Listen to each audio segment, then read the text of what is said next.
Actually इसमें 40 minute तक ही चलता है, तो 40 मिनट के बाद ये रुक जाता है।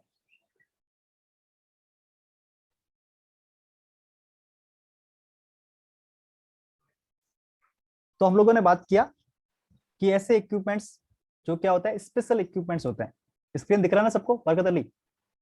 Yes sir. Very good.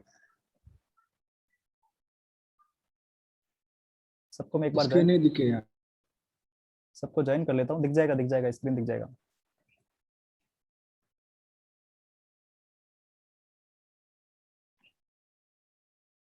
दिखा अब हार्दिक?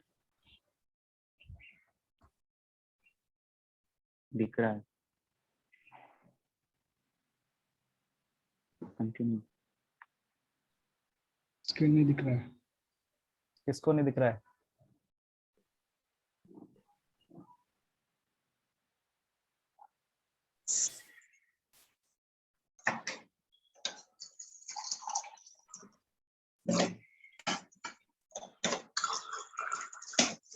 सर ये वो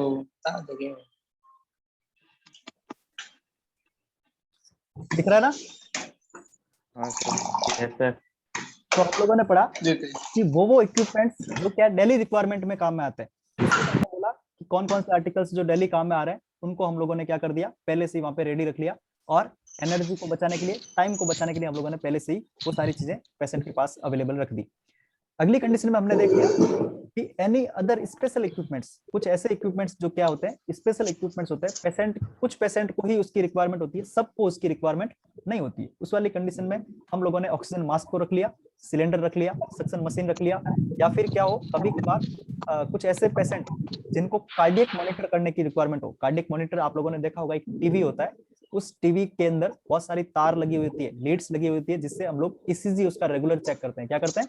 रेगुलर ईसीजी चेक करते हैं। उसके अलावा उसका पल्स रेगुलर चेक करते हैं, ठीक है ना, और SpO2 रेगुलर चेक करते हैं। तो वो सारी कंडीशंस हम लोगों को मॉनिटर पे एक साथ देखने के लिए कि उसका पल्स कितना है, उसका बीपी कितना है, या उसके अंदर ऑक्सीजन का सैचुरेशन कितना है, वो सारी कंडीशंस को देखने के लिए जो एक इंस्ट्रूमेंट होता है, एक टीवी होता है, उसको बोलते हैं कार्डियक मॉनिटर। कार्डियक वर्ड आता है हार्ट के लिए, ठीक है ना। तो हार्ट की फंक्शनिंग, पल्स से हार्ट की फंक्शनिंग का पता चलेगा, बीपी से हार्ट की फंक्शनिंग का पता चलेगा, ठीक है ना।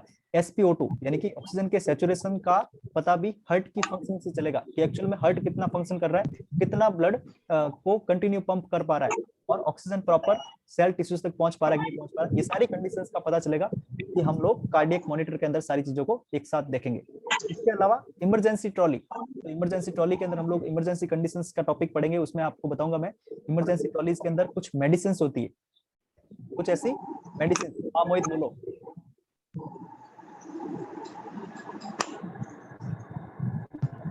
सर डिस्टर्बेंस हो रहा है सर, आवाज नहीं आ रही सर, डिस्टर्बेंस हो रहा है। डिस्टर्बेंस हो रहा है? एक मिनट, सबको म्यूट कर देता हूँ मैं फिर से एक बार।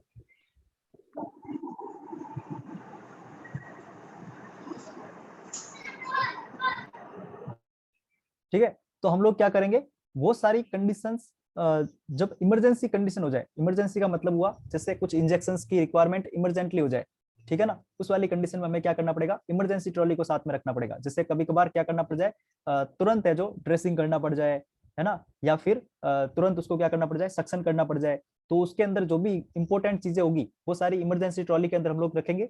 और उस पेशेंट का हमें पता रहेगा कि इस पेशेंट को जो है हम लोगों को जल्दी से जल्दी ट्रीटमेंट करना है, उस वाली कंडीशंस के अंदर उसके पास इमरजेंसी ट्रॉली लेके हम लोग तुरंत से पहुंच जाएंगे। तो उस कंडीशन के अंदर हम लोग ये सारे इक्विपमेंट्स क्यों रख रहे हैं, इसका कारण हमारे पास ये है कि meet emergency need in life saving situation. क्योंकि ये सारे कंडीशंस कौन सी है, स्पेशल इक्विपमेंट्स कौन से है, लाइफ सेविंग इक्विपमेंट्स है। वो इक्विपमेंट्स है जिनका अगर हम लोगों ने टाइम पे पेशेंट के पास लेके नहीं गए तो हो सकता है कि पेशेंट की जान चली जाए, ठीक है ना। जैसे अगर ऑक्सीजन सिलेंडर उसके पास टाइम पे नहीं पहुंचा, या फिर सक्शन मशीन टाइम पे नहीं पहुंची, तो क्या हो सकता है, उस पेशेंट की डेथ भी हो सकता है। उस वाली कंडीशन में हमें क्या करना पड़ेगा, इमरजेंसी नीड को पूरा करने के लिए, मीट द इमरजेंसी नीड, उस इमरजेंसी नीड को पूरा करने के लिए लाइफ सेविंग सिचुएशन के अंदर, सिचुएशन का मतलब कंडीशंस, जो जीवन जिंदगी बचाने के जो कंडीशंस है वो यही कंडीशंस होती है। उस कंडीशन के अंदर हमें क्या करना पड़ेगा, ऑक्सीजन सिलेंडर को, ऑक्सीजन मास्क को, सक्शन मशीन को, कार्डियक मॉनिटर को, इमरजेंसी ट्रॉली को, इन सबको क्या करना पड़ेगा, उसके पास इमरजेंटली लेके जाना पड़ेगा, कुछ इक्विपमेंट्स को पहले से ही तैयार करके रखना पड़ेगा। और अभी के सिचुएशन के अंदर सबसे बड़ी प्रॉब्लम यही है कि ऑक्सीजन के सिलेंडर प्रॉपर नहीं है, ऑक्सीजन के मास्क तो बहुत पड़े पर ऑक्सीजन के सिलेंडर कम पड़ गए, ऑक्सीजन खुद कम पड़ गई, ठीक है ना। तो हमें क्या करना पड़ेगा, हॉस्पिटल सेटअप के अंदर जितने पेशेंट है, जितने पेशेंट को रिक्वायरमेंट है उसके अकॉर्डिंग वहां पे ऑक्सीजन सप्लाई भी प्रॉपर होना चाहिए, ये पहले से ही ध्यान रखना पड़ेगा, ठीक है ना। तो ये हो गया अपना प्रिपरेशन ऑफ आर्टिकल्स, कि हमने कौन कौन से आर्टिकल्स की प्रिपरेशन रखी और उसका कारण क्या हो गया। आ गया ना समझ में? मोहित गर्दन हिला दो, समझ में आ जाएगा। Very good. नेक्स्ट हम लोग पढ़ेंगे कि प्रोसीजर फॉर एडमिशन, जो सिस्टर नैंसी की बुक में लिखा हुआ है उसके अकॉर्डिंग है ये, मैंने इसको शॉर्ट फॉर्म में किया है कि हम लोग कौन कौन से प्रोसीजर को फॉलो करते हैं। प्रोसीजर का मतलब तरीका, वो कौन सा तरीका हम लोग फॉलो कर रहे हैं कि एडमिशन हमें किस किस तरीके से करना है, कौन कौन से स्टेप फॉलो करने हैं, क्या उसका प्रोसीजर रहेगा, ठीक है ना। तो सबसे पहला कौन सा स्टेप है और उस स्टेप का कारण। और मेरा सिंपल सा तरीका रहता है, हम लोग जो भी काम कर रहे हैं उसके अंदर वर्ड आता है क्यों, और उस क्यों वर्ड का आंसर अपने पास होना चाहिए। अगर क्यों वर्ड का आंसर है तो आपको कोविड भी नहीं होगा, पता है ना। तो वैसा का वैसा यहाँ पे स्टेप्स लिखे हुए हैं, उस स्टेप्स के क्या है यहाँ पे, रेशनल लिखा हुआ है, मतलब कारण लिखा हुआ है। रेशनल का मतलब होता है कारण, ठीक है ना। तो फर्स्ट पॉइंट लिखा हमने, prepare the room with care and arrange all item in place and adjust height of the bed. सबसे पहले हमें क्या करना पड़ेगा कि सबसे पहले रूम को तैयार करना पड़ेगा, ठीक है ना। क्योंकि अगर बेड तो है हॉस्पिटल में लेकिन उस रूम में नहीं पड़ा है, बाहर पड़ा है गैलरी में, तो बेड काम का नहीं है। पहले क्या करना पड़ेगा, उस रूम को तैयार करना है, ठीक है। फिर हम लोगों को क्या करना पड़ेगा, जितने भी उस रूम के अंदर आइटम्स है उनको सबको अरेंज करके रखना पड़ेगा। रूम के अंदर आप लोगों ने देखा होगा, जैसे मेरे रूम के अंदर आइटम्स इधर उधर बिखरे हुए पड़े हैं, पड़े कि नहीं पड़े, वैसा का वैसा हॉस्पिटल के अंदर बहुत सारी चीजें बिखरी हुई पड़ी रहती है। तो उस बिखरी हुई चीजों को हमें क्या करना पड़ेगा, पहले तो एडजस्ट करके रखना पड़ेगा, अरेंज करके रखना पड़ेगा कि कौन सी चीज कहाँ पे रखनी है ना। ऐसा होता है ना, कभी कभार हम लोग कहीं पे जाते हैं, किसी एंट्री करते हैं और एंट्री करते ही हम लोग देखते हैं डस्टबिन पड़ा है, और जैसे ही गेट खोला डस्टबिन गिरा, सारा कचरा बिखर गया। ऐसा होता है ना बहुत बार। तो वैसा का वैसा हॉस्पिटल के अंदर भी डस्टबिन पड़े रहते हैं अलग अलग, और बहुत बार ऐसा होता है कि हम लोग जल्दबाजी के अंदर डस्टबिन के ठोकर लग जाती है और सारा कचरा गिरा देते हैं। तो हमें पहले क्या करना पड़ेगा, अरेंज करना पड़ेगा, सारे आइटम्स को क्या करना पड़ेगा, अरेंज करके रखना पड़ेगा। और बेड की हाइट को एडजस्ट करके रखना पड़ेगा कि जो पेशेंट आ रहा है, पहली बात तो ये है कि हमें पहले से ही पता चल जाएगा कि वो पेशेंट जो आ रहा है वो कौन आ रहा है, ठीक है ना। क्योंकि रिसेप्शन पे सबसे पहले जैसे ही उस पेशेंट के बारे में एंट्री होगा कि ये पेशेंट एडमिट होने वाला है, हमें वहां से इंफॉर्मेशन मिलेगा कि इस बेड को आप लोग पहले से रेडी करो। और अगर हम लोग बेड को रेडी कर रहे हैं, उस वाली कंडीशन में क्या होगा, अपने को पता है कि पेशेंट का कितना एज है, पेशेंट की क्या कंडीशन है, हमें इस बेड का हाइट कितना रखना है वो हमें पहले से ही पता रहेगा। और मोस्टली लगभग सबका सेम ही हाइट रहता है, और उस हाइट के अकॉर्डिंग हमने बेड को क्या कर दिया, सेट कर दिया। ये अपना हो गया फर्स्ट स्टेप। इसका कारण हमने लिखा कि ऐसा हम लोग क्यों कर रहे हैं। इसका कारण यह है, to feel safe and secure and for easy transfer from stretcher to bed. इसका रीजन क्या हुआ कि पेशेंट आ रहा है तो हो सकता है कि वो स्ट्रेचर पे आए। स्ट्रेचर का मतलब समझता है ना, जो एक वो होता है, एक तो होता है व्हील चेयर होती है और एक बेड होता है चलने वाला बेड, ठीक है ना, उसको बोलते हैं स्ट्रेचर। चलने वाला बेड होता है ना, हॉस्पिटल के बाहर की तरफ जैसे एम्बुलेंस आई और उस पर स्ट्रेचर पे लेटाते हैं उसको और फिर हॉस्पिटल के अंदर लेके जाते हैं, उसको बोलते हैं स्ट्रेचर, ठीक है ना। तो पेशेंट स्ट्रेचर पे हो सकता है, उस स्ट्रेचर से बेड पे इजीली ट्रांसफर हो सके, इसलिए क्या करना पड़ेगा, स्ट्रेचर की हाइट के अकॉर्डिंग और बेड की हाइट, दोनों की हाइट अगर इक्वल रहेगी तो हम लोग इजीली क्या कर सकते हैं, पेशेंट को उस स्ट्रेचर से बेड पे लुढ़का सकते हैं।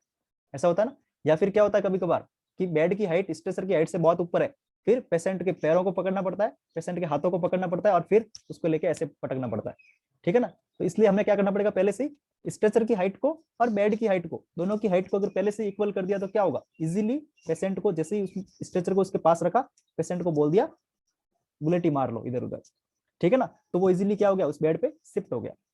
तो इसको हमने बोल दिया कि ट्रांसफर करने के लिए पेशेंट को, और फिर अगर हॉस्पिटल का सेटअप बढ़िया दिखेगा तो पेशेंट सेफ फील करेगा, सिक्योर फील करेगा, ठीक है ना। तो ये इसका रीजन हो गया कि हम लोग को क्या करना पड़ेगा, पहले से अरेंज करके रखना है सारी चीजें, बेड की हाइट को भी मेंटेन करके रखना है, ठीक है। सेकंड पॉइंट हमने लिखा, check the clients identification and greet him her and relatives, introduce yourself. इसका मतलब ये हुआ कि सबसे पहले तो क्या करना है, क्लाइंट की आइडेंटिफिकेशन को चेक करना है कि जिस पेशेंट के बारे में रिसेप्शन से अपने पास कॉल आया कि ये पेशेंट आपके पास इस बेड पे आ रहा है, ठीक है, तो हमें उस पेशेंट के बारे में पहले आइडेंटिफिकेशन लेना है कि क्या सच में ये वही पेशेंट है जिसके बारे में अपने लिए रिसेप्शन से कॉल आया है कि ये पेशेंट इस बेड पे आ रहा है। ऐसा होता है ना कभी कभार कि पेशेंट तो था किसका, हार्ट डिजीज का, और एडमिट कर दिया किस पे, रेस्पिरेटरी डिसऑर्डर वाले पे या रिनल डिसऑर्डर वाले पे। तो क्या हो गया, डॉक्टर आया, बीमारी तो थी हार्ट की, और उसकी किडनी चेक करने लग गया। क्यों? क्योंकि जब हमने उसको पेशेंट को एडमिट किया तभी ये गड़बड़ी कर दी कि पेशेंट जो था कौन से बेड पे आने वाला था, उसका एक्चुअल में आइडेंटिफिकेशन क्या था ये हमने ध्यान से देखा ही नहीं। तो अगर हमें क्या करना पड़ेगा, जो भी पेशेंट आएगा उसका पहले से आइडेंटिफिकेशन देख लिया कि इस पेशेंट को इस बेड पे शिफ्ट किया गया है, तो उसी बेड पे वो पेशेंट लेटा हुआ रहे, ठीक है ना। फिर हमें क्या करना है, greet him her to and relative, introduce yourself. फिर उस पेशेंट का वेलकम करना है, स्वागत करना है, ठीक है ना, उसके नाम से पुकारना है और अपना इंट्रोडक्शन भी उसको देना है कि मैं यहाँ का इंचार्ज हूँ, या मैं यहाँ का स्टाफ नर्स हूँ, या मैं यहाँ का जो एचओडी हूँ। आप जो भी आपकी पोस्ट होगी या जो भी हम लोग वहाँ पे वर्किंग कर रहे हैं वो अपने बारे में बताएंगे कि आपकी केयर जो है अब हम करेंगे, या मैं आपके जो स्टाफ मेंबर में से हूँ, आपको केयर देने वाला मैं स्टाफ हूँ, ठीक है ना। ये सारी चीजें हमें उस पेशेंट को बताना है। ऐसा क्यों? इसका कारण हमने लिखा, provide room for care of the client. और अगर हम लोग इसका कारण हमने क्या लिखा आगे, to know condition and patient on admission, कि हम लोगों ने उस पेशेंट का एडमिशन किया उस टाइम उसकी कंडीशन क्या थी, इसके बारे में जानने के लिए हमने क्या कर दिया, उस पेशेंट का आइडेंटिफिकेशन लिया, ठीक है। इस पेशेंट इसका ठीक है। फिर हमने क्या कर दिया, सारी चीजें उसके पेशेंट के रिलेटिव्स को अपने बारे में भी इजीली बता दिया, तो हम लोग उससे क्या कर सकते हैं, उस पेशेंट को इजीली वहां पे एडमिशन उसका कर सकते हैं, ठीक है ना। फिर नेक्स्ट हमने स्टेप लिखा कि observe the client vital science. अब हम लोग क्या चाहते हैं, उस पेशेंट के वाइटल साइंस, पेशेंट एडमिट हो गया, ठीक है ना, पेशेंट को बेड मिल चुका है, बेड पे हमने लेटा दिया। अब हम लोग चाहते हैं कि पेशेंट को क्या रहे, उसके वाइटल साइंस को हम लोग चेक करें। वाइटल का मतलब है मुख्य, मुख्य साइन कौन कौन से, 5 साइन होते हैं वाइटल साइंस, आप लोग याद रखोगे 5 साइन वाइटल साइंस याद होते हैं कौन कौन से। एक तो होता है टी, टी फॉर टेम्परेचर, ठीक है ना। एक होता है पी, पी फॉर पल्स, ठीक है। आर, आर फॉर रेस्पिरेशन, ठीक है ना। टी पी आर, तीन तो ये हो गए, T for temperature, P for pulse, R for respiration. फिर फोर्थ नंबर पे होता है ब्लड प्रेशर, बीपी जिसको हम लोग बोलते हैं, ब्लड प्रेशर, ठीक है ना। और लास्ट वाला फिफ्थ वाइटल साइंस कौन सा होता है, पेन, दर्द जिसको होता है, ठीक है ना। तो ये 5 वाइटल साइंस होते हैं, इनको हमें क्या करना पड़ेगा, असेस करना पड़ेगा। कौन कौन से, temperature, pulse, respiration, blood pressure और पेन, ठीक है ना। इन 5 वाइटल साइंस को अपने को क्या करना है, असेस करके रखना है, इनको चेक करना है कि एक्चुअल में इसका नॉर्मल वैल्यू कितना है। और नॉर्मल वैल्यू मैंने बताया था सबका कितना है नॉर्मल वैल्यू। जैसे अगर टेम्परेचर की बात करें तो कितना होता है, 98.6 नॉर्मल इसका वैल्यू होता है। रेस्पिरेशन की अगर बात करें तो 12 से 20 तक होता है, हम लोग 16 से 20 भी हम लोग मान सकते हैं, ठीक है ना। अगर हम लोग बात करें पल्स का तो पल्स कितना होता है, 72 बीट्स पर मिनट, ठीक है ना। वैसा का वैसा ब्लड प्रेशर है तो 120/80, 120/80, सिस्टोलिक बाई डायस्टोलिक, ये हमें याद रखना है। और पेन, पेन के लिए अलग से रेटिंग स्केल आता है, वो हम लोग क्लास के अंदर और नेक्स्ट क्लास में पढ़ेंगे, ठीक है ना। फिर हम लोगों ने वाइटल साइंस को चेक कर लिया। सिम्टम्स, उस पेशेंट के अंदर कौन कौन से सिम्टम्स आ रहे हैं उनको हम लोगों ने एसेस कर लिया। कलेक्ट स्पेसिमेन, स्पेसिमेन का मतलब होता है जैसे हम लोग टेस्ट करवाते हैं ना अलग अलग, जैसे ब्लड टेस्ट करवाते हैं तो ब्लड स्पेसिमेन हो गया। जैसे हम लोग म्यूकस को टेस्ट करवा रहे हैं तो म्यूकस स्पेसिमेन हो गया। स्पेसिमेन का मतलब होता है सैंपल, क्या होता है मतलब सैंपल होता है इसका मतलब। तो हमने जो भी सैंपल्स हम लोगों को लेने थे वो सारे सैंपल्स कलेक्ट कर लिए और हमने उसको सैंपल्स को क्या कर दिया, लैब टेस्ट के लिए भेज दिया अगर जरूरी है तो, ठीक है ना, अगर जरूरी है तो, ठीक है ना। इसका रीजन क्या लिखा हम लोगों ने कि पेशेंट की कंडीशंस के बारे में हमें एक्चुअल में पता चलेगा कि उसका कंडीशंस क्या है और फिजिशियन ने क्या ट्रीटमेंट क्या प्लान करेगा, ये हमें ये इससे पता चलेगा कि एक्चुअल में उसका कंडीशंस क्या है, उसके वाइटल साइंस क्या आ रहे हैं, ठीक है ना, उसके सिम्टम्स क्या आ रहे हैं, उसके ब्लड टेस्ट में क्या रिपोर्ट आ रही है, उसकी यूरिन टेस्ट में क्या रिपोर्ट आ रही है। इन सब चीजों से फिजिशियन को ये आइडिया मिलेगा, एक लाइन मिलेगा, एक रास्ता मिलेगा कि अब हमें ट्रीटमेंट क्या करना है, ठीक है ना। फिजिशियन को कैसे पता चलता है कि इसको निमोनिया हो गया, इसको टाइफाइड हो गया, पहले वो टेस्ट करवाता है और जब वो टेस्ट करवाएगा तब ही डॉक्टर क्या कर पाएगा, उसको उसके अकॉर्डिंग ट्रीटमेंट दे पाएगा, ठीक है ना। नेक्स्ट फोर्थ पॉइंट हमने लिखा प्रोवाइड प्राइवेसी, कि हमें क्या करना है, पेशेंट को प्राइवेसी प्रोवाइड करवाना है, ठीक है ना। प्राइवेसी का मतलब होता है उसको सेफ्टी प्रोवाइड करवाना है, ठीक है ना, उसकी खुद की प्राइवेसी, सब हर एक पेशेंट की क्या होती है, अपनी प्राइवेसी को रखना बहुत जरूरी है, ठीक है ना, उसको प्राइवेसी दिया। Give admission bath if needed, admission बात का मतलब होता है जब भी कोई पेशेंट हॉस्पिटल के अंदर पहली बार जाता है, पहली बार का मतलब हॉस्पिटल में गया तो पहले दिन जाते ही जैसे ही उसका एडमिशन हुआ, एडमिशन होते ही वहां पे बेड पे पहुंचते ही हमें क्या करना है, उसको स्नान करवाना है, तो स्नान करवाने का मतलब ये नहीं कि बाल्टी भर के उसके ऊपर पानी डाल दो। स्नान करवाने का मतलब ये हुआ, हम लोगों ने पहले भी पढ़ा है स्पंज बाथिंग, पढ़ा है ना, स्पंज बाथ जो पढ़ा है। तो एक बाल्टी के अंदर पानी लेना है, उसके अंदर डिटॉल डालना है, सेवलॉन डालना है, जो भी वहाँ पे सॉल्यूशंस हमारे पास अवेलेबल है स्पंजिंग के लिए, और उसके अंदर एक स्पंज को डुबा के उस पेशेंट के ऊपर उस स्पंज से क्या करना है, पूरा उसको क्लीन करना है। उसको हम लोगों ने बोला एडमिशन बाथ। जैसे ही उसका एडमिशन हुआ, हमने उसको स्नान करवाया, स्पंजिंग करवाया, उसको बोला एडमिशन बाथ। अगर जरूरी है तो, लास्ट हमने नेक्स्ट आगे ये भी लिखा है इफ नीडेड। इफ नीडेड का मतलब हुआ अगर जरूरी है तो। ऐसा क्यों? क्योंकि इससे क्या होगा, मेक पेशेंट कंफर्टेबल। आप लोगों भी सुबह सुबह जब उठते हो ना, उठते ही नहाते हो कि नहीं नहाते हो, इससे क्या होता है, आप लोगों को कंफर्टेबल फील होता है कि हाँ नहा लिया, अब मजा आ गया। तो वो वाली कंडीशन पेशेंट के साथ भी फील हो कि हाँ अब थोड़ा रिलैक्स लग रहा है, थोड़ा ठीक लग रहा है, उस वाली कंडीशन में हम लोगों को प्राइवेसी देनी है उस पेशेंट को, उसके साथ साथ उसको क्या करना है, स्नान भी करवाना है अगर जरूरी है तो। और अगर नहा के आया है घर से तो कोई दिक्कत ही नहीं है। अगला है हम लोगों को एक्सप्लेन यूज ऑफ बाथरूम। अब हम लोगों को क्या करना है, उस पर्सन को, जो भी पेशेंट है उसको एक्सप्लेन करना है कि आपको वॉशरूम जाना है तो कौन से वॉशरूम में जाना है, ठीक है ना। तो वॉशरूम के बारे में उसको ओरिएंट करना पड़ेगा ना, क्योंकि उसको पता नहीं है। फिर अदर इक्विपमेंट्स, वॉशरूम के बारे में एक्सप्लेन कर दिया कि कहाँ पे आपको वॉशरूम के लिए जाना है, उसके बाद कौन कौन से इक्विपमेंट्स आपको यूज करने हैं, ठीक है ना, कौन कौन सी चीजें आपको यूज करनी है। जैसे होता है ना, अभी हम लोग बोलते हैं कि आप लोगों को सैनिटाइजर यूज करना है, फेस मास्क यूज करना है, वैसे का वैसा पेशेंट को भी हॉस्पिटल के अंदर बताना पड़ेगा कि आपको कौन कौन से इक्विपमेंट्स का यूज करना है, कौन कौन से वार्ड के अंदर आप जा सकते हो, ठीक है ना, कौन से वार्ड में आपको रहना है, सिर्फ उसी वार्ड के अंदर रहना है कि, ठीक है ना। अगर आप लोगों को लैब के लिए जाना है तो लैब कहाँ पे है, ये सारी चीजें हमें पहले से बतानी पड़ेगी, उसको एक्सप्लेन करना पड़ेगा, ठीक है ना। फिर place a locker and call bell. Locker का मतलब होता है, आपने देखा होगा कोई भी बेड होता है हॉस्पिटल के अंदर, उस बेड के पास में एक टेबल होती है, ठीक है ना, वहां पे एक लॉकर बना हुआ होता है जिसके अंदर पेशेंट अपनी कुछ भी चीजें रख सकता है, मेडिसिन रख सकता है, अपनी वाटर बोतल रख सकता है, अपना टिफिन रख सकता है, ठीक है ना। तो वो सारी चीजें रखने के लिए एक बेड साइड लॉकर होता है। हम लोग हॉस्पिटल के सेटअप के अंदर देखेंगे, कभी हॉस्पिटल जाओगे तब देखोगे आप लोग कि वहां पे बेड के पास में क्या होता है, एक अलमारी होती है छोटी सी, उस अलमारी को बोलते हैं बेड साइड लॉकर। क्या बोलते हैं, बेड साइड लॉकर। तो उस बेड साइड लॉकर के बारे में भी उसको बताना है। उसके अलावा कॉल बेल, कॉल बेल का मतलब होता है पेशेंट के पास में बेड के ऊपर एक घंटी लगी हुई होती है। उस घंटी का यूज ये होता है कि जब भी उसको कोई इमरजेंसी कंडीशन हो, उसको पेशेंट को किसी भी नर्सिंग स्टाफ को बुलाना हो, उस वाली कंडीशन में वो क्या करेगा, उस बेल को बजाएगा, उस घंटी को बजाएगा। जैसे होता है ना, प्रिंसिपल सर घंटी बजाते हैं और वो आ जाता है, पियोन आ जाता है ऑफिस के अंदर कि सर चाय चाहिए, पानी चाहिए, वैसा का वैसा उस पेशेंट को अगर कोई रिक्वायरमेंट होगी, है ना, तो वो पेशेंट क्या करेगा, बेड पे सोए सोए ही उस घंटी को बजा देगा। जैसे ही उस घंटी को बजाएगा, वहां पे स्टाफ पहुंच जाएगा कि हाँ एक्चुअली में आपको क्या रिक्वायरमेंट है, ठीक है ना। उसको बोला कॉल बेल, ठीक है ना, कॉल मतलब पुकारना, बेल मतलब घंटी। तो पुकारने के लिए क्या है, वहां पे घंटी है। अगला है एक्सप्लेन मील टाइमिंग। मील का मतलब होता है खाना। उसको हम लोग क्या करना पड़ेगा, खाने के बारे में भी बताना पड़ेगा कि आपको कितने कितने बजे तक खाना है, ठीक है ना। जैसे हम लोग बोलते हैं ना, आपको 5 बार खाना है, थोड़ा थोड़ा करके खाना है, तो उस पेशेंट का प्लानिंग बताएंगे हम लोग कि आपको दोपहर को इतना खाना है, शाम को इतने बजे खाना है। उसको मील टाइमिंग के बारे में हम लोग बताएंगे। नेक्स्ट है visiting hours to client and relative. ये बहुत ही इंपॉर्टेंट चीज है। विजिटिंग आवर्स का मतलब होता है मिलने के लिए जो समय होता है। हॉस्पिटल के अंदर आप लोगों ने देखा होगा, बहुत से हॉस्पिटल के अंदर बाहर ऊपर से ही लिखा होता है कि आपको मिलने का टाइम जो है 4 बजे से 5 बजे तक है। वैसा का वैसा यहाँ पे भी हम लोगों को क्या करना पड़ेगा, उस पेशेंट को भी बता देना है कि आपसे अगर कोई मिलने के लिए आए तो उसको आप लोगों को टाइम क्या देना है, आपको उनको टाइम देना है जो भी हम लोगों ने टाइम डिसाइड किया उसके अकॉर्डिंग, ठीक है ना। तो ये हो गया एक्सप्लेन मील टाइम और visiting hours to client and relative. उसके रिलेटिव जो है उनको भी बता देना है कि अगर इनसे कोई मिलने के लिए आए तो इतने बजे से इतने बजे तक ही आए, फालतू की भीड़ ना करे, ठीक है ना। इस चीजों का कारण हमने लिखा कि एक्चुअल में हम लोग ये क्यों कर रहे हैं, इसका कारण क्या है, टू हेल्प द क्लाइंट। ये क्यों कर रहे हैं, क्लाइंट की हेल्प करने के लिए।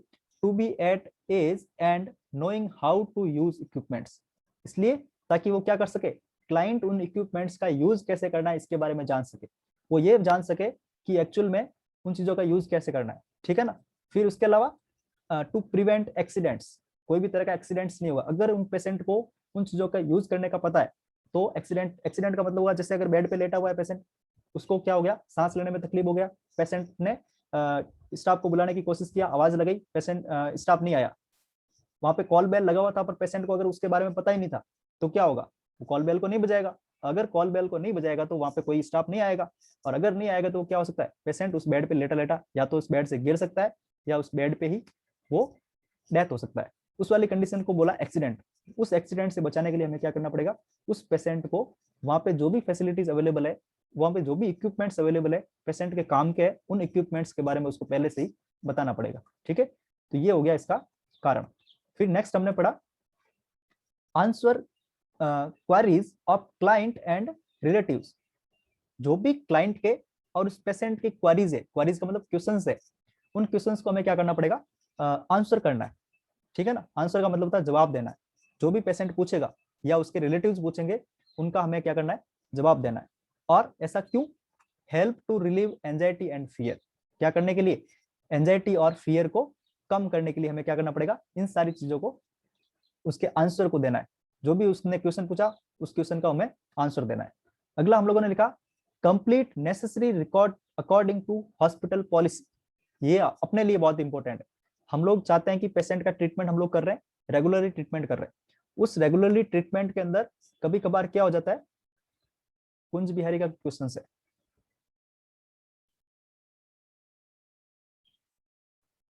हाँ कुंज बिहारी बोलो।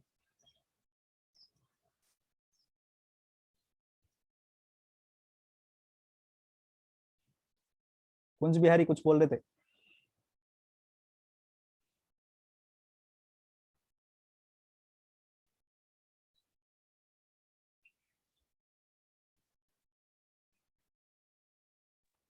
नहीं पूछना कुछ।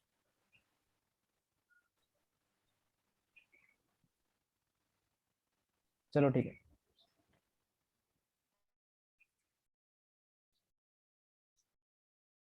तो अगर हम लोगों ने उसके क्वेश्चन के आंसर प्रॉपर दे दिए, जो भी पेशेंट ने पूछा हमने उसका आंसर दे दिया, तो उस पेशेंट को एंजाइटी थोड़ा कम हो जाएगा, उसका जो डर है वो थोड़ा कम हो जाएगा। ठीक है ना। फिर नेक्स्ट हमने लिखा last step complete necessary record according to hospital policy which include nursing history and assessment. हम लोगों ने रिकॉर्ड किस लिए रखा, रिकॉर्ड का मतलब जो हम लोग फाइल बना रहे हैं वहां पे, हम लोग अलग से पढ़ेंगे इस टॉपिक को, रिकॉर्ड एंड रिपोर्ट। तो रिकॉर्ड वो होता है जो वहां पे पेशेंट की क्या होती है, फाइल होती है, उसको बोलेंगे रिकॉर्ड। और रिपोर्ट वो होता है जब एक पेशेंट को जो ट्रीटमेंट करने वाला स्टाफ है, उस स्टाफ ने क्या कर दिया, ड्यूटी चेंज किया, उस टाइम जो दूसरा स्टाफ आया वहां पे, तो उस दूसरे स्टाफ को जो बात बताने वाली चीज थी वो उसको बोला रिपोर्ट। तो रिपोर्ट वो जो वर्बली हम लोग बोल के बोलते हैं कि इस पेशेंट की ये कंडीशन है, मैंने ये इंजेक्शन लगा दिए, ये सारा कंडीशन, ये सारे प्रोसीजर हमने कर दिए, उसको तो बोला रिपोर्ट। और रिकॉर्ड वो जो हमने फाइल में मेंटेन किया है, जो हमने लिखा है, जो डॉक्टर ने प्रिस्क्राइब किया है, इतने बजे हमने ये इंजेक्शन लगाया, ये हमने लिखा, ये सारा क्या है, रिकॉर्ड है। तो रिकॉर्ड हम लोग हॉस्पिटल पॉलिसी के अकॉर्डिंग हम लोग कंप्लीट कर रहे हैं। क्यों, ताकि वहां पे क्या हो, कोई भी नर्सिंग हिस्ट्री वहां पे अवेलेबल रहेगी। उस पेशेंट से रिलेटेड हमने 3 दिन पहले क्या काम किया था, इसका पता कैसे चलेगा, उस पेशेंट की फाइल देख के पता चलेगा।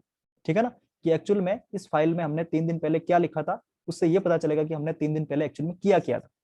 ठीक है, तो उसको बोल दिया हमने रिकॉर्ड को मेंटेन करना। और इसका कारण क्या है, हम लोग रिकॉर्ड क्यों मेंटेन कर रहे हैं, कि it serves as a proof.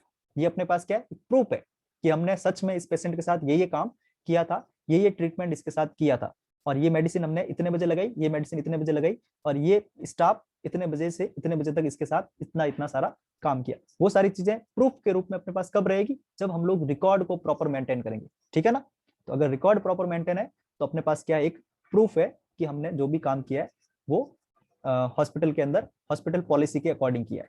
ठीक है, नेक्स्ट हम लोग आगे बढ़ते हैं। Unit and it's preparation.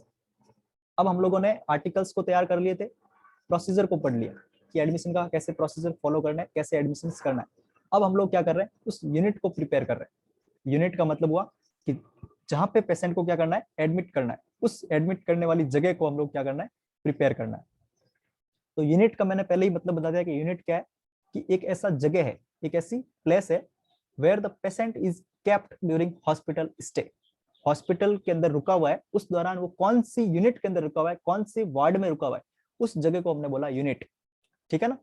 The admitting department notifies the unit prior to the patient's arrival so that room bed can be prepared. ये बहुत ही इंपॉर्टेंट बात है। इस बात का मतलब ये हुआ कि एडमिशन के अंदर बाहर जैसे ही रिसेप्शन पे आया पेशेंट, डॉक्टर ने जैसे ही चेक किया, डॉक्टर ने बोला आपको क्या होना पड़ेगा, एडमिट होना पड़ेगा। उस वाली कंडीशन में जैसे ही उसने एडमिट किया, रिसेप्शन वाले ने एडमिट कर दिया, तो बेड नंबर और कौन सा वार्ड है ये उसने उस फाइल में लिख लिया, एडमिशन वाले प्रोसीजर फाइल में लिख लिया। अब रिसेप्शन वाले ने सीधा कॉल किया उस वार्ड में कि इस बेड पे और इस नाम का पेशेंट जो है वो आ रहा है, ठीक है ना, इस वार्ड के अंदर इस नंबर इतने नंबर के बेड पे ये पेशेंट आ रहा है, आप लोग क्या करो 10 मिनट के अंदर अंदर या 5 मिनट के अंदर अंदर पूरा बेड को तैयार कर दो। तो ये उसने क्या कर दिया, एडमिटिंग डिपार्टमेंट पहले से ही नोटिफाई हो गया, किसके लिए, पहले से ही पेशेंट अराइवल कि पेशेंट कोई नया पेशेंट वहां पे आ रहा है और हमें क्या करना है, उस रूम को उस बेड को क्या करना है, पहले से ही तैयार रखना है, ठीक है ना। तो ये उसने पहले से ही नोटिफाई कर दिया। अब हम लोगों ने लिखा आगे स्पेशल कंसिडरेशन कि क्या क्या चीजें हमें अलग से पहले से ही ध्यान रखनी है जब हम लोग क्या कर रहे हैं, पेशेंट को एडमिट कर रहे हैं। तो फर्स्ट पॉइंट हमने लिखा कीप द बेड रेडी। अब मतलब जब वहां से रिसेप्शन से कॉल आया अपने पास कि 10 मिनट के अंदर ये पेशेंट आपके पास पहुंच रहा है, आप लोग बेड को तैयार करो, उस 10 मिनट के अंदर हमें क्या करना है, बेड को 100% तैयार करके ही रखना है, ठीक है ना। तो जैसे ही पेशेंट वहां पे आएगा उसको बेड कंप्लीट तैयार मिलेगा। तो हमें बेड को कैसे तैयार करना है, ओपन द बेड। तो हम लोग जैसे बेड के टाइप पढ़ेंगे तब मैं आपको पढ़ाऊंगा ओपन बेड क्या होते हैं, क्लोज बेड क्या होते हैं, है ना। तो ये बेड के भी टाइप होते हैं, कुछ 7-8 टाइप के बेड्स होते हैं, उनके बारे में हम लोग पढ़ेंगे कि ओपन बेड क्या होता है। तो ओपन बेड का मतलब होता है कि जैसे ही उस बेड पे क्या पेशेंट आने वाला है, ठीक है ना, वो पेशेंट के लिए ओपन हो चुका है, खुल चुका है, ठीक है, तो उसको बोला ओपन बेड। अगला हो गया fold back the bed spread. कभी कभार ऐसा होता है कि बेड के ऊपर कुछ चीजें बेड को इस तरह से फोल्ड करके रखते हैं ना, बैठने के लिए फोल्ड करके रखते हैं, कभी कभार ऐसा रखते हैं, तो अपने को क्या करना है, उसको पूरा फ्लैट करके रखना है, ठीक है ना। अब फ्लैट करके रखने के बाद उसके ऊपर बेडशीट वगैरह सारा कुछ बिल्कुल क्लीन पूरा प्रॉपर बिछा के रखना है। Top blanket and top seat वगैरह सब कुछ होना चाहिए। दो बेडशीट होती है ना, एक बेडशीट बेड के ऊपर, दूसरा ब्लैंकेट के ऊपर, तो टॉप ब्लैंकेट और टॉप बेडशीट वो भी उसके ऊपर प्रॉपर होनी चाहिए। Cover bed with full bed length mackintosh. अब हमें क्या करना है, एक पूरे बेड पे मैकिंटोस बिछाना है, ग्रीन कलर का जो मैकिंटोस होता है वो भी उसके ऊपर होना चाहिए। In order to protect bed from soiling. Soiling का मतलब होता है मिट्टी, तो धूल मिट्टी से बचाने के लिए भी अपने को मैकिंटोस उस पे ऊपर बिछा के रखना होता है। हालांकि ये बहुत कम हॉस्पिटल्स में मिलता है देखने को, पर फिर भी ये सारी चीजें वहाँ पे जो भी अवेलेबल है वो अवेलेबल फैसिलिटीज को अपने को पूरा यूज में लेना है और बेड को पूरा सा रेडी कर देना है, ठीक है। फिर हो गया second point, position the bed. अब हम लोगों को ये ध्यान रखना है कि एक्चुअल में जो पेशेंट आ रहा है वो कौन से टाइप का पेशेंट आ रहा है, उसके अकॉर्डिंग बेड की पोजीशंस को क्या रखना है, ठीक है। तो for ambulatory client bed should be in normal position. कि अगर पेशेंट एम्बुलेटरी क्लाइंट है, एम्बुलेटरी का मतलब होता है एम्बुलेंस से आ रहा है या फिर स्ट्रेचर पे आ रहा है, इस तरह से क्लाइंट आ रहा है ना, कहीं से ट्रांसफर होकर आ रहा है, किसी व्हील चेयर पे आ रहा है, उस वाली कंडीशन में अपने को नॉर्मल कंडीशन में रखना है। If the client has to arrive on stretcher bed should be in lowest position. और अगर स्ट्रेचर पे क्लाइंट है तो हमें थोड़ा नीचे रखना है बेड को, क्यों, क्योंकि स्ट्रेचर की हाइट थोड़ी नीचे होती है, स्ट्रेचर इतना ऊपर नहीं होता, स्ट्रेचर नीचे की हाइट में रहेगा, तो स्ट्रेचर की हाइट से भी थोड़ा नीचे रखना है अपने को बेड का हाइट, ताकि उससे क्या होगा, स्ट्रेचर की हाइट से जस्ट आराम से वो बेड पे आ जाएगा पेशेंट, ठीक है ना। फिर make sure the furniture in room has been arranged to ensure easy access to bed. अब क्या कंडीशन होगी कि हम लोगों को बेड तक पहुंचने के लिए वहां का जो फर्नीचर है वो प्रॉपर अरेंज है कि नहीं। ऐसा होता है ना कभी कभार, घरों के अंदर भी होता है कि हम लोगों ने एक रूम बना रखा है, 15 बाई 15 का रूम बना रखा है, और मार्केट से हम एक बेड उठा के ले आए जो 20 फीट का लंबा है। अब हम लोग उस रूम में कैसे लाएंगे उसको, नहीं ला पाएंगे ना। या फिर क्या होता है कभी कभार हम लोगों को फ्रीज रूम के अंदर लाना होता है, अपने बेड भी पड़े रूम के अंदर और बहुत सारा और भी सामान पड़ा है, फिर वो फ्रीज रूम के अंदर आता ही नहीं है, क्यों, क्योंकि वो प्रॉपर अरेंजमेंट नहीं है रूम का। तो वैसा वैसा यहाँ पे भी क्या है, जो भी फर्नीचर वहाँ पे है वो प्रॉपर अरेंजमेंट में होने चाहिए, ताकि क्या पेशेंट इजीली उस बेड तक पहुंच पाए, इजीली उस बेड पे पहुंच पाए। क्यों, क्योंकि वो स्ट्रेचर पे आया है या व्हील चेयर पे आया है, वो व्हील चेयर उस बेड तक आ ही नहीं रही है, या फिर वो स्ट्रेचर उस बेड तक आ ही नहीं रहा है, उस वाली कंडीशन में क्या हो सकता है, थोड़ा दिक्कत हो सकता है। तो अपने को क्या करना पड़ेगा, जो भी फर्नीचर्स वगैरह है या रूम का जो भी अरेंजमेंट है वो प्रॉपर होना चाहिए, ताकि पेशेंट जो है वो बेड के पास इजीली पहुंच पाए, है ना, बहुत कम टाइम के अंदर पेशेंट बेड तक पहुंच सके। तीसरा पॉइंट है assemble necessary equipments and supplies. अब हम लोग को क्या करना पड़ेगा कि जैसे ही पेशेंट बेड पे आने वाला है या बेड पे आ चुका है, हम लोगों को ये ध्यान रखना है कि कौन कौन से ऐसे इक्विपमेंट्स है जो पेशेंट के लिए जरूरी है, उन इक्विपमेंट्स को, उन सप्लाईज को एकदम देख के पहले से ही तैयार रखना है कि वो सारी सप्लाईज उस पेशेंट के लिए प्रॉपर अपने पास है कि नहीं है, ठीक है ना। जैसे hospital admission pack, admission pack का मतलब हुआ एडमिशन के टाइम जो जो चीजें वहां पे उसको चाहिए होती है वो सारा, which contain items such as bath basin. Bath basin का मतलब होता है स्नान करने के लिए, ठीक है ना। अगला है ड्रिंकिंग ग्लास, पानी पीने का ग्लास, प्लेट खाना खाने के लिए। हालांकि ये सारी चीजें सब जगह नहीं होती है, पर फिर भी अगर उस हॉस्पिटल पॉलिसी में है तो वहां पे होनी चाहिए। अगला हो गया thermometer, papers and lotions should be ready at bed side. ये सारी चीजें बेड साइड का मतलब होता है बेड के पास में अवेलेबल होनी चाहिए। अगला है a hospital gown should be available although client may choose the wear personal cloth.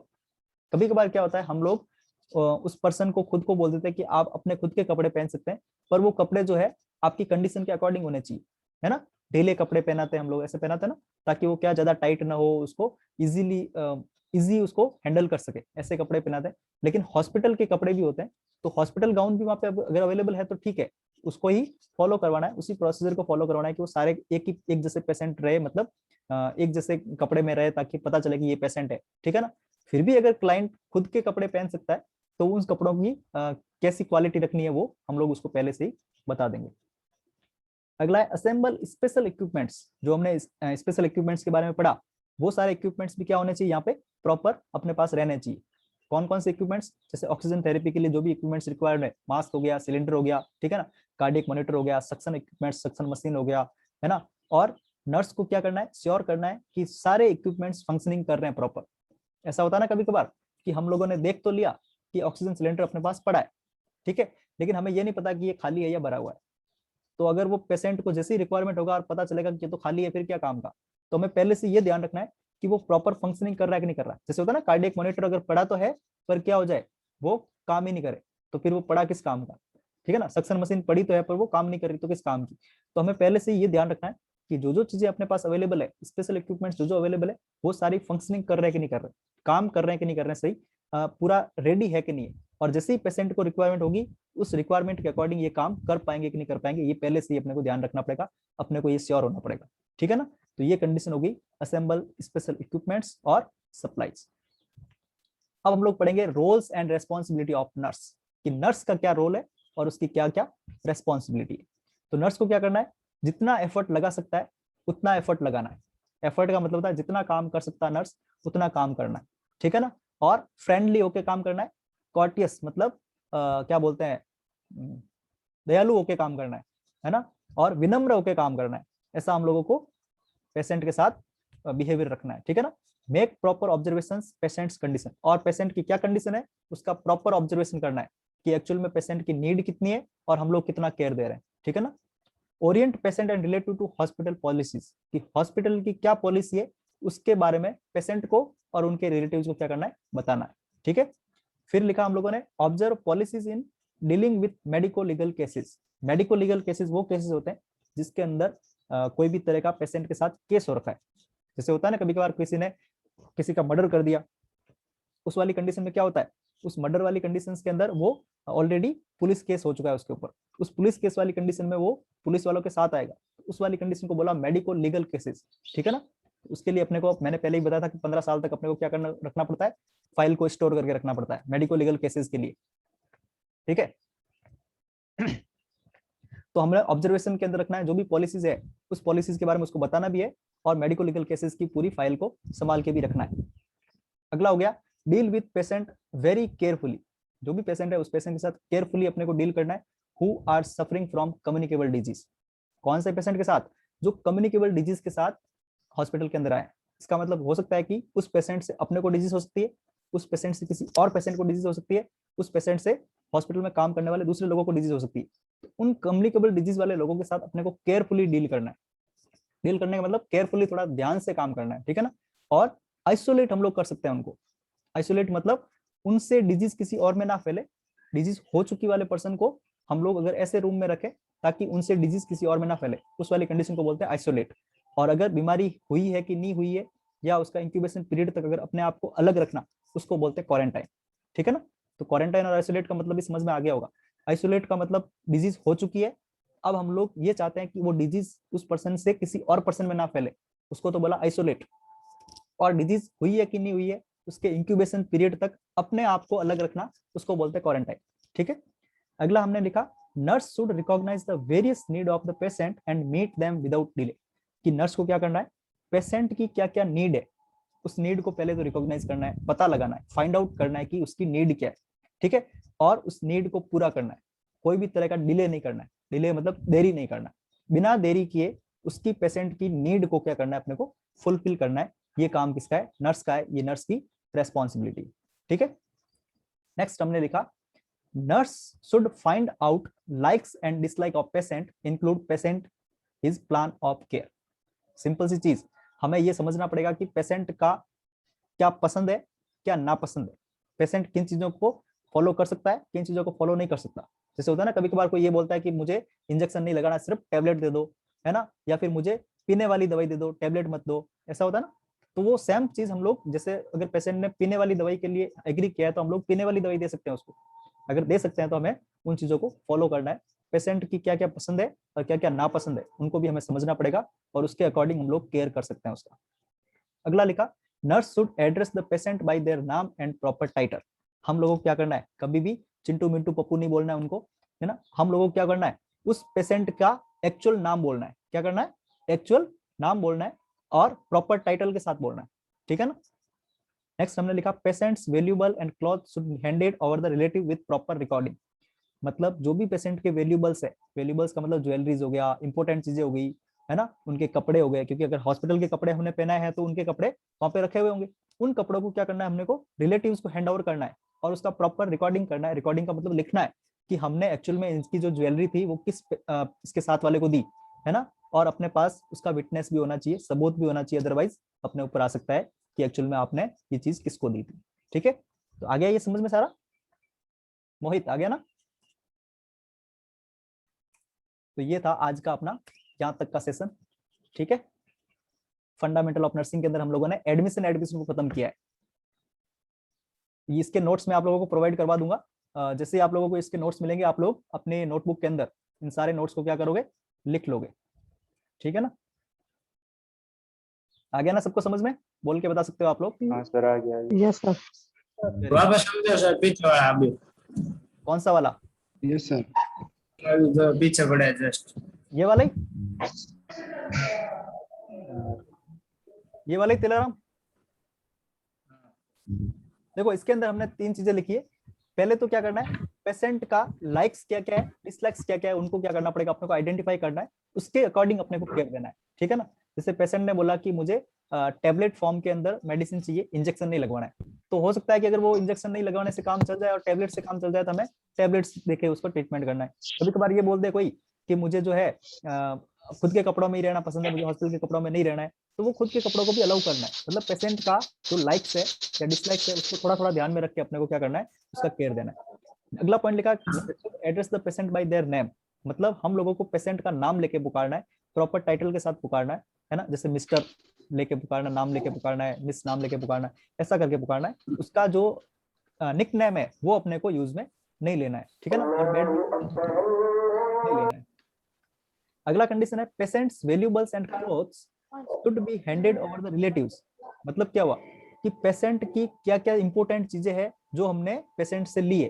जैसे होता है ना, कभी कभार हमने आपने सुना होगा कि ऑपरेशन थिएटर में जा रहा है या एमआरआई करवाने जा रहा है, सीटी स्कैन करवाने जा रहा है, तो हम लोग बोलते हैं कि जो भी आपने पहना हुआ है ना, कानों में पहना हुआ है, अंगूठी वगैरह पहनी हुई, वो सारी निकाल दो, ऐसा बोलते हैं हम लोग।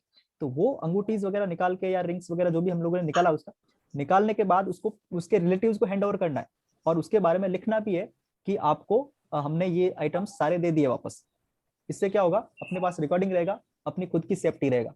ठीक है ना, अपने पास एक प्रूफ रहेगा कि हमने जो भी चीजें थी वो सारी हमने वापस दे दी। ठीक है ना। तो ये था अपना आज का एडमिशन के बारे में।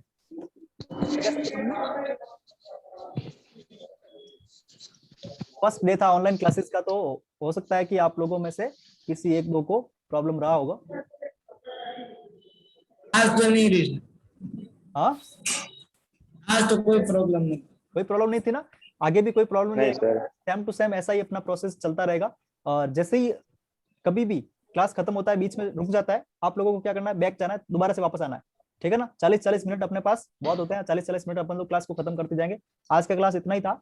नेक्स्ट हम लोग कल पढ़ेंगे और कल का टाइमिंग थोड़ा जल्दी रखेंगे। ठीक है ना, 9-10 बजे के हाँ आसपास सर, ठीक। मैसेज में डाल दूंगा मैं। ठीक है, सर हाँ बोलो। इससे क्या क्वेश्चन बनता है? अच्छा, क्वेश्चंस क्या बनता है ये पूछना है।